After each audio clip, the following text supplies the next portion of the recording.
From there, he arose and went to the region of Tyre and Sidon. And he entered a house and wanted no one to know it, but he could not be hidden. For a woman whose young daughter had an unclean spirit heard about him, and she came and fell at his feet. The woman was a Greek, a Syrophoenician by birth, and she kept asking him to cast the demon out of her daughter. Let the children be filled first, for it is not good to take the children's bread and throw it to the little dogs. Yes, Lord. Yet even the little dogs under the table eat from the children's crumbs. For this saying, go your way. The demon has gone out of your daughter. And when she had come to her house, she found the demon gone out, and her daughter lying on the bed.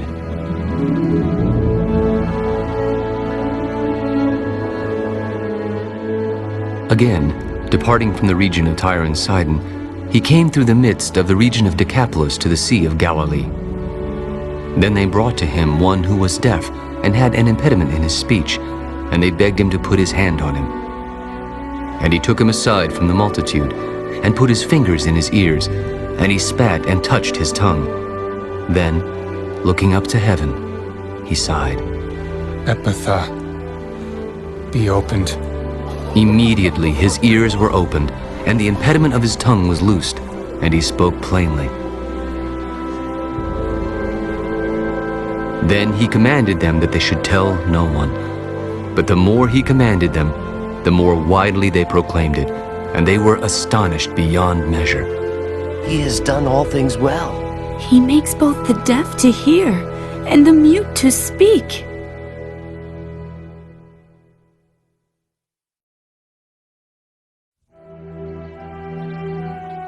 In those days, the multitude being very great and having nothing to eat, Jesus called his disciples to him.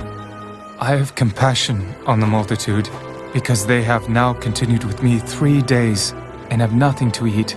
And if I send them away hungry to their own houses, they will faint on the way, for some of them have come from afar. How can one satisfy these people with bread here in the wilderness? How many loaves do you have? 7. So he commanded the multitude to sit down on the ground.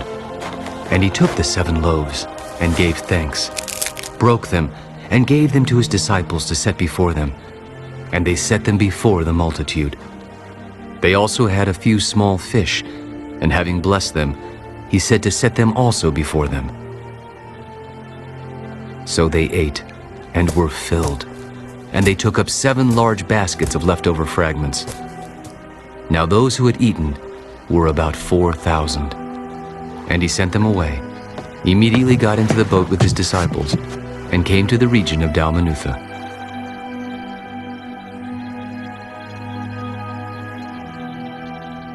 Then the Pharisees came out and began to dispute with him, seeking from him a sign from heaven, testing him.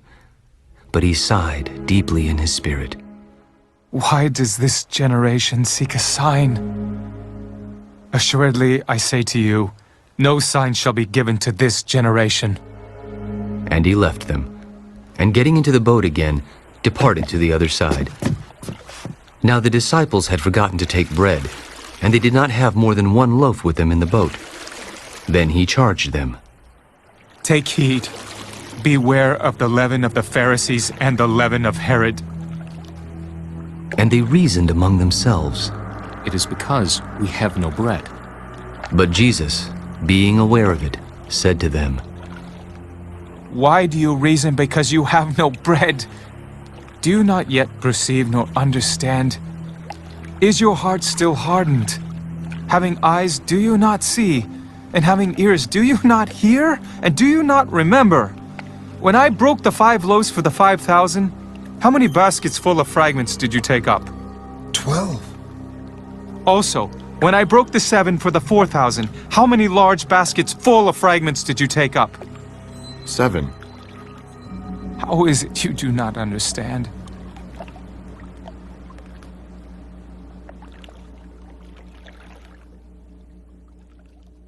Then he came to Bethsaida, and they brought a blind man to him, and begged him to touch him. So he took the blind man by the hand, and led him out of the town. And when he had spit on his eyes and put his hands on him, he asked him if he saw anything. And he looked up. I see men like trees walking. Then he put his hands on his eyes again and made him look up. And he was restored and saw everyone clearly. Then he sent him away to his house. Neither go into the town, nor tell anyone in the town. Now Jesus and his disciples went out to the towns of Caesarea Philippi, and on the road he asked his disciples, Who do men say that I am? John the Baptist, but some say Elijah, and others, one of the prophets. But who do you say that I am? Peter answered and said to him, You are the Christ. Then he strictly warned them that they should tell no one about him. And he began to teach them that the Son of Man must suffer many things, and be rejected by the elders and chief priests and scribes, and be killed, and after 3 days rise again. He spoke this word openly. Then Peter took him aside and began to rebuke him. But when he had turned around and looked at his disciples, he rebuked Peter. Get behind me, Satan! For you are not mindful of the things of God, but the things of men. When he had called the people to himself, with his disciples also, he said to them, Whoever desires to come after me, let him deny himself and take up his cross and follow me. For whoever desires to save his life will lose it. But whoever loses his life for my sake and the gospel's will save it. For what will it profit a man if he gains the whole world and loses his own soul? Or what will a man give in exchange for his soul? Whoever is ashamed of me and my words in this adulterous and sinful generation, of him the Son of Man also will be ashamed when he comes in the glory of his Father with the holy angels. Assuredly, I say to you that there are some standing here who will not taste death till they see the kingdom of God present with power.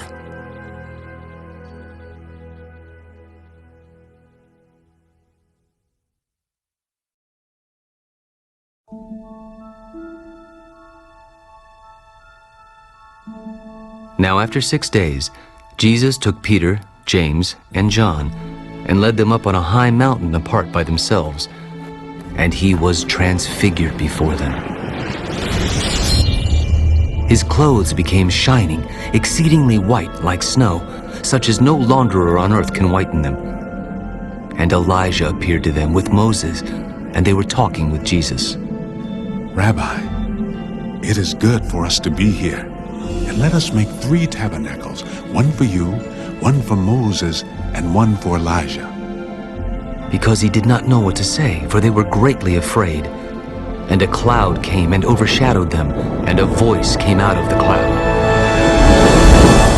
This is my beloved Son. Hear him.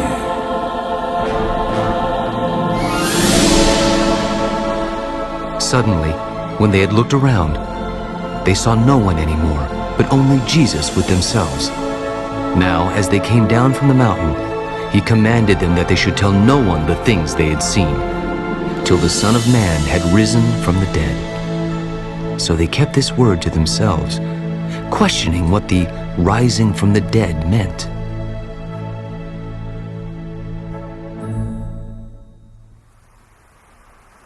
Why do the scribes say that Elijah must come first? Indeed, Elijah is coming first and restores all things.